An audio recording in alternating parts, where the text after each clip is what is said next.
Grand Finals game number 3 is here. And you're right. I mean, we're about a quarter of this competition way through, given that it is a 2-day format. Tomorrow, there's a multiplier on top of your games.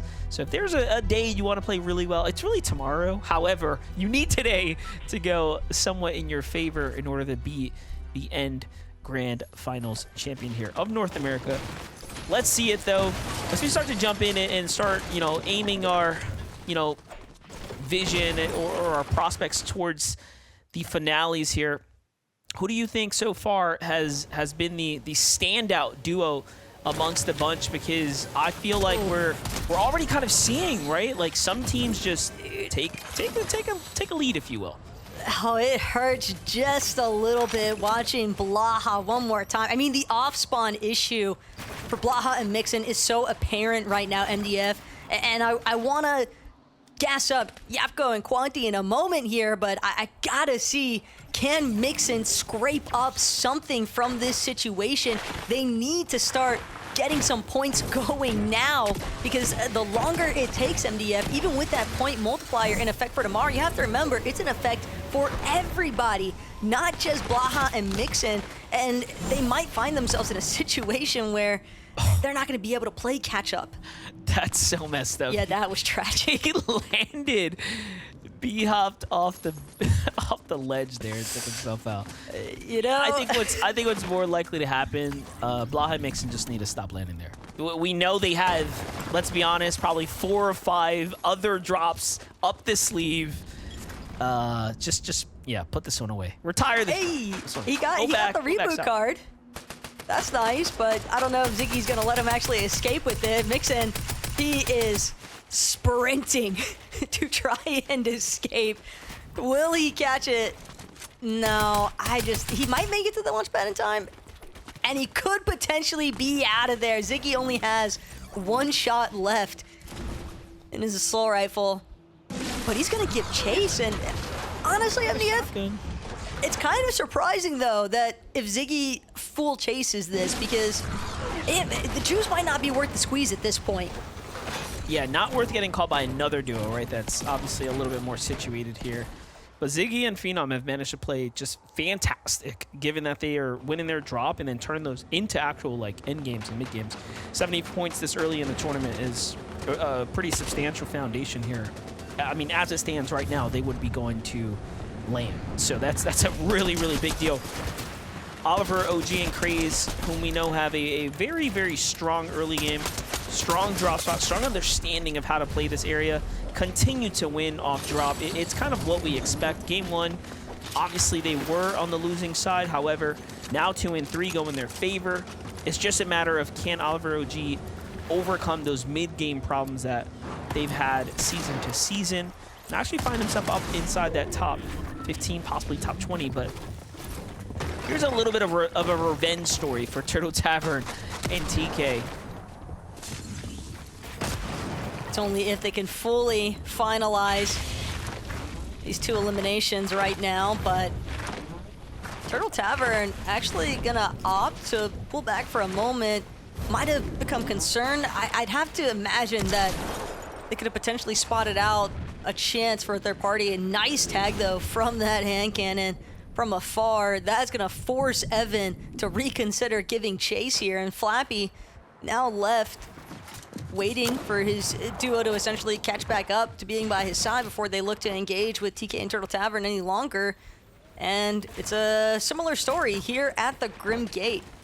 G-Money and Reciprocal, they've worked their way down from their initial starting point at the Rebels Roost, but they've got Rapid and Batman Booga hot on their heels. And Batman Booga and Rapid especially, this has been a season that's been a very massive come-up story for that duo. And I know they've got a lot of people kind of rooting for them. They've had some really strong Cash Cup performances, but everybody wants to see, is this going to be a circumstance where we can, translate those performances in the duo Cash Cups into now a grand final set lobby sort of top performance? Or is it really just that different of a circumstance? But I like the odds there for Batman Booga and Rapid. I think it's a circumstance that they can definitely look to overcome. Yeah, I couldn't agree more. They've been on the rise, and the actual community, right, is like you mentioning, actual, giving them their credit, giving them their flowers. Mordecai had an elimination just moments ago alongside Rigby, and Mordecai and Rigby actually have jumped up a significant amount of points. So game 2 was very much in their favor. But for them to be pretty much getting keyed right now by Flo and Sigma, I wonder what happened here that has given them the impression that this is going to be a free set of eliminations, where Mordecai and Rigby have been playing, pretty sharp. So looking warmed up, they continue to show us that they are very much in shape, very much locked in for day 1 of Grand Finals. And this is impressive. This is not a team that I had on my radar. And I'm normally one to, bring my focus and attention towards some of those dark horse, squads to look out for. But Mordecai and Rigby have absolutely flown under the radar, and they're showing us that they have championship caliber material in them, and that's really exciting to watch play out. Be honest, it's the names. That's the real reason why you want to root for them.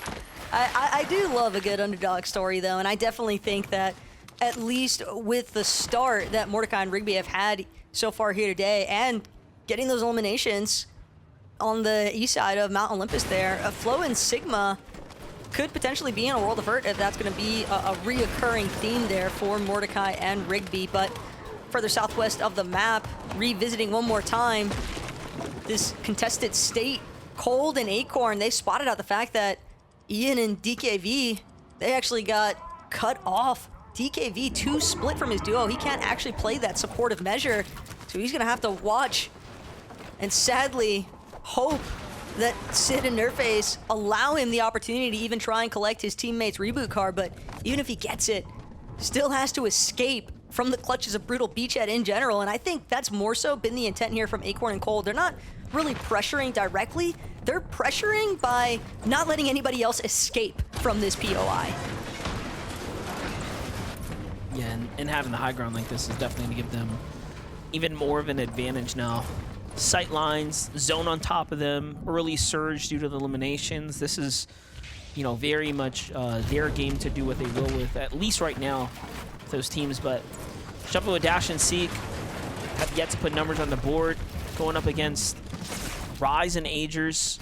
We got to give a lot of credit to what Agers managed to do in the last 2 games, but it seems like now it's up to Rise to put up some numbers, if at all. But gets keyed right through the double dash from the Nitro there. Was Dash and Seek straight into elimination territory. They wrap it up quick. So fast, in fact, the team that was thinking about pushing them just stopped. They turned right back around. Definitely a very profitable circumstance, though, for Dash and Seek. In fact, we even get a chance here to review exactly how those initial elims went down. And yeah, just that unabashed aggressiveness there from Seek. He knew with that Nitro effect that it was going to be very difficult for Rise to actually prevent him from jumping inside of his box. And that's just how quickly things can turn against you. Yamzo and Tayson, though, they've made their way over to Redline Rig, and you know what they're after. Peterbot and Pollo, they've had control of that Machinist Medallion the first 2 lobbies, along with that Mythic Combat Assault Rifle, but it seems as though Yamzo would like to get his hands on it if possible, but first they gotta make sure that they win this exchange without getting eliminated, and Peterbot just applying a world of hurt onto both Tayson and Yamzo right now, and they just don't have the shield to keep this one going.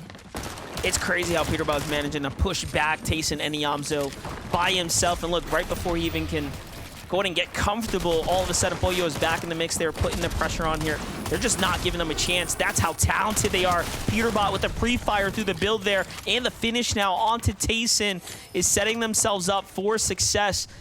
And, it really, really makes you think, how can you get yourself started in a tournament like this when you have someone like Peterbot and Pollo in your vicinity?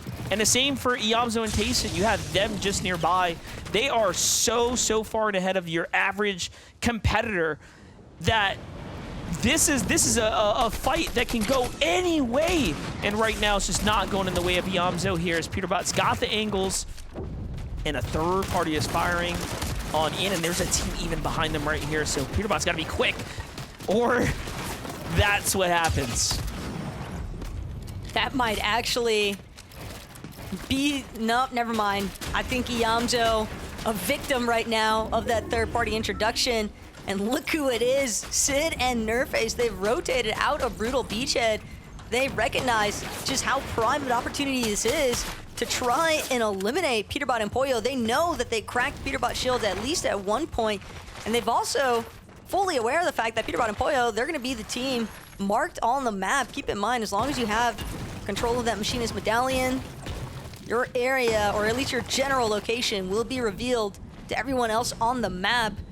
Granted, it's almost surprising to see Nerface and Sid opt to fall back. They know the kind of firepower that Peterbot and Pollo are working with, and it just doesn't seem like they're comfortable with staking their Lobby 3 ending this soon.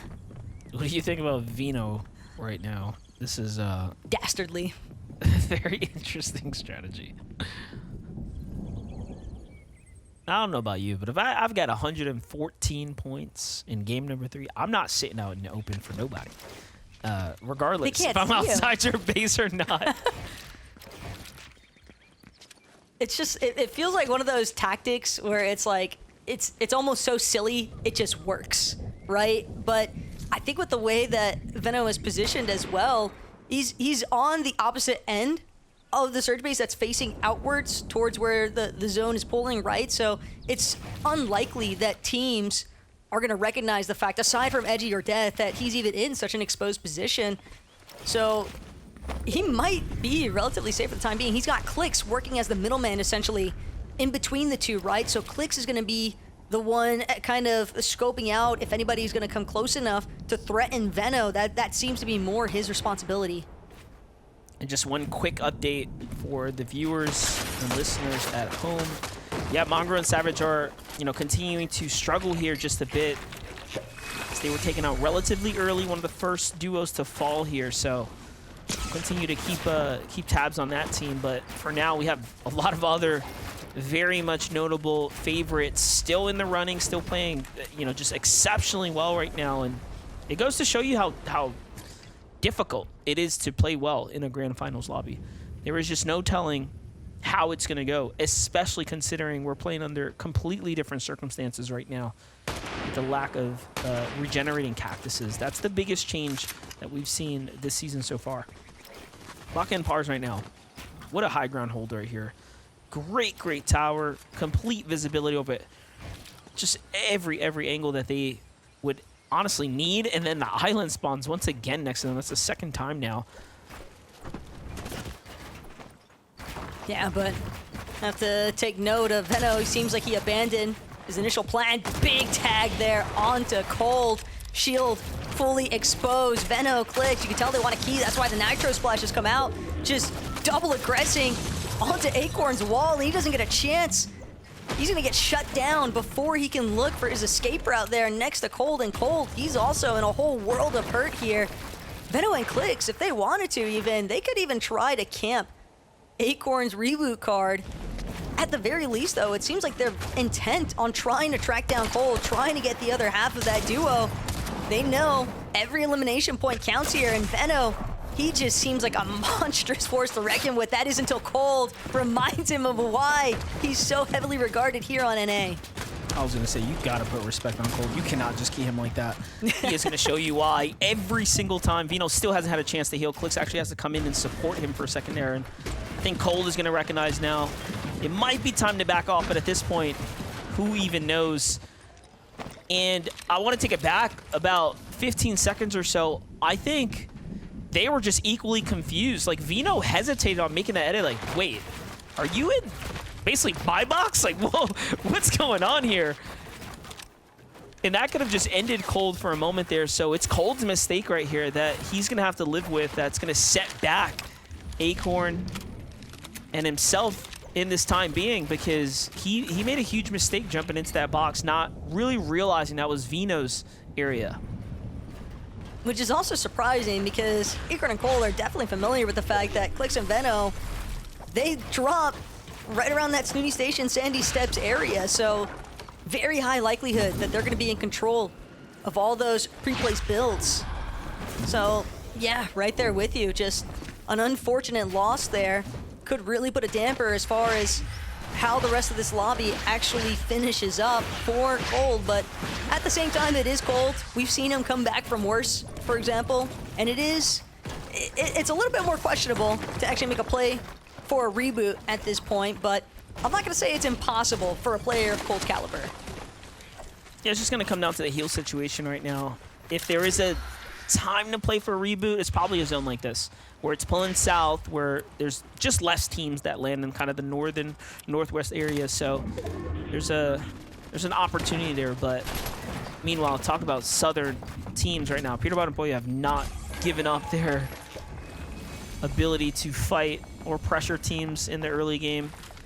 In fact, they've continued to fight here at the Brutal Beachhead.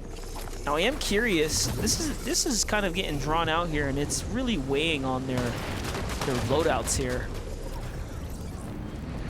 Yeah, but it's Sid and Nerfface. Keep in mind, this is the same exact 2v2. Oh my God, Peterbot. I can't even comprehend what we just witnessed there at Monster. He absolutely beamed them the moment that he created a little bit of space, and that's going to cause Sid and Nerfface. They're not going to be able to rotate just yet. They know it will be their demise if they try to challenge after that one. But I was just going to point out the fact that Peterbot and Pollo, they were dealing with Sid and Nerfface for like 2 zones now. It's just wild to think that neither side was able to successfully eliminate the other throughout all the time that's been exchanged. Yeah, more often than not, Peterbot and Pollo would have finished that fight. So I wonder, you know, what went wrong there, or is Sid and Nerfface just playing, you know, a different kind of Fortnite? So Code's got to be careful. And the shot just creeps in from the high ground there for Clix and Vino, and they're going to be really happy about that loot. But no, Sid and Nerfface secure it before them, so they don't get to really celebrate the spoils of war there. But at the end of the day, it's not like they were desperate or hurt for wares. Here's the angle.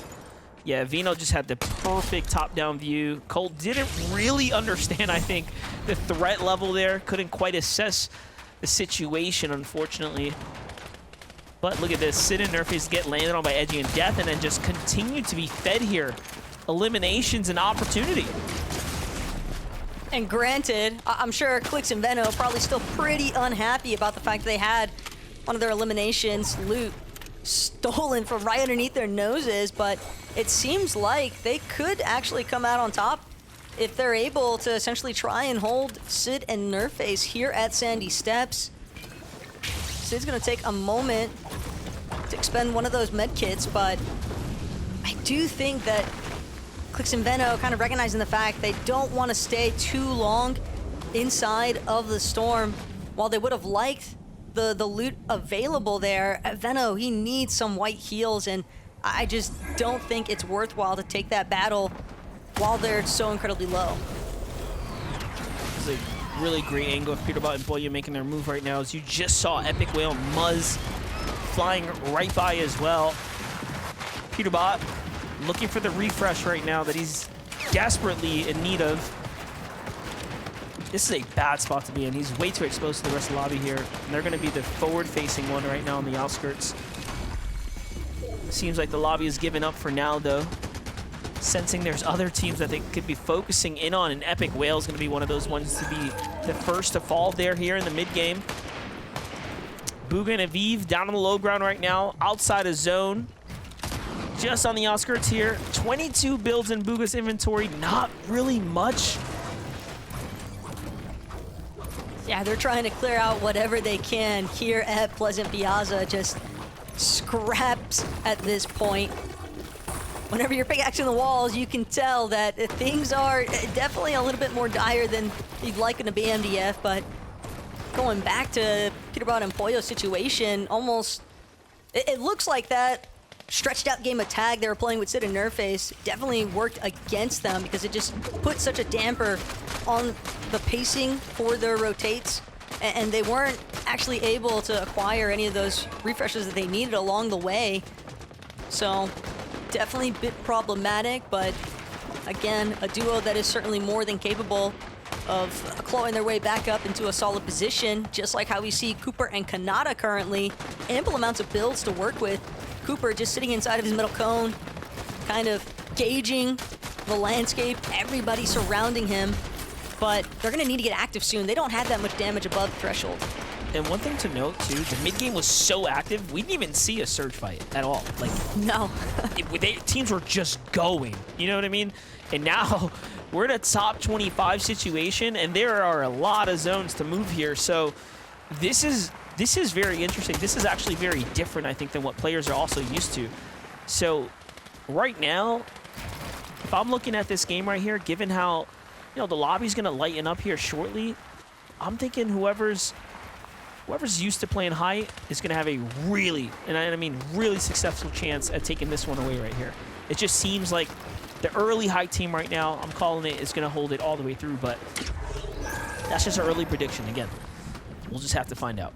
Yeah, and I mean, when you just look at where the zone is pulling in the first place, I mean, these outskirts of Pleasant Piazza, relatively flat area, not a whole lot of drastic elevation switches, so I think some teams are also finding themselves in such a low build count, material count situation because you have to use more builds. You're more exposed. You can't just opt for those safe rotates because even with the Flowberry Fizzes and Nitro Splashes or Crash Pads, in a sense, you could still just be kind of like target practice for teams that are already based with strong amounts of surge to kind of just look around and be like, all right, well, who's rotating now? Let's just take full advantage of them flying through the sky. Meanwhile, players like Yapko, they're just hoping that they can outlast these Storm Surge ticks in the first place. He's only one tag below. Well, now it just got a little bit further, but still, if he finds his elimination onto Poppy, that could be big. Instead, just no shield to work with, no hope to keep this one going. You gotta remember, he is inside the top 5. He was trying everything in his power just to hold out a little bit longer, squeeze the lemon for a little bit more juice. Vino and Callisto, 3 eliminations.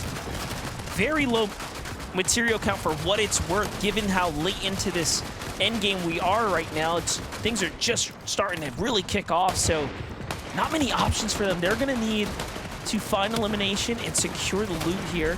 Kanata and Cooper are in front of them. That's pretty dangerous because now look at this. They're gonna have to rotate through all of these teams here. Crash Pad's gonna be critical now. Peterbot and Boyo still standing in this game. Victor V. Paper alive on the backside of the zone there as well. And this is where Peterbot starts to really make up for all that game 1 loss that they had. And that's a Peterbot thing to do right there. Drop minis in the end game for a hand cannon. Just different. Peterbot trusts himself. He trusts his mechanics for a reason and his aim. And so does Poyo, but more importantly still, they got to deal with Trashy. Trashy caught off guard. Wall wide open because he thought he was getting the better end of an exchange onto a separate duo. Instead, now Bolt Spry's going to collapse upon him. They heard those shields get cracked. Peterbot and Poyo, they won't get to finish what they started, but they buy themselves just a little more time. Meanwhile, Bugha, Aviv headed straight towards the low ground. They've got front side of zone though, and now they have a real opportunity here to look back, potentially even take out Peterbot and Poyo if they're not careful. Yeah, they're basically out of mass. They're gonna have to push a duo right now, so whoever's the closest will likely be up on the menu. Meanwhile, high ground, Bacca and Parz trying to go back at it, and I called it. I said if a team takes high ground, whichever team it's gonna be is probably going to win this game. Uncontested, that's really how I feel right now. And that's kind of how it looks like it's about to shape out to be as the zone's pulling over this cliff face here, so teams desperately have to make their way up, and they didn't already have enough material to work with, so this is a all-around bad situation. Peterbot forced to play this one out by himself here. Not even inside the top 15 yet. He needs an elimination or something here in order to find some more. Clicks is going to be the one to find the first elim. That's going to grant more points to the lobby. But Peterbot out of gas and out of now the lobby here. Meanwhile, no one has an opportunity to look up for high ground. They just don't have the luxury to. Keep in mind, though, Parz and Bacca, last time they overtook height with some Flowberry Fizz and the Underworld dashes. Parz still has one, so even if they get chopped, he should be safe for a moment. Decent amount of builds as well. Split one more time here as Parz continues. Tart forward. and everyone else caught in the low ground. The one thing that would make this perfect, though, Parz, he only has that DMR. It's hard to play suppressor with such a low fire rate weapon, but it might not even matter because the mid-ground congestion is just overwhelming. Veno and Clicks trying to stay standing. Batman, Booga, and Rapid, a similar circumstance, but they know the floors everywhere around them are just disappearing. Yeah, so long as Bacca and Parz keep firing on down, they will be able to win this game. But Batman, Booga, and Rapid continue to find material, find eliminations, but no, they lose their momentum and unfortunately get taken out there. One build too short. And the solo play from Visuals from the backside of the storm line there wasn't quite worth it as he loses Braids, unfortunately, there to the damage. Visuals tries to come down. He picks up a heal from his teammate, and that's a desperate act to try to earn placement points here and now. Instead of going for the win, he's going for the safety play. What a call there. I don't know what to take of it. We'll see what Visuals can make out of this game here. Trashy and Threats on the other side, pushing their way through, finally toppling down Osid, who had a miraculous game, given they were so low on the standings. This was a huge game for Team Osid. It's also a huge pickup there from Rapid, still lingering. Seek, on the other hand, he's going to knock a Vive, and now Booga left to scramble, but Seek's not going to let him escape his sights. Huge play coming out of Seek and Dash now. 9 eliminations as well underneath their belts as Bacca drops one more time. He gets the credit onto Trashy's elim.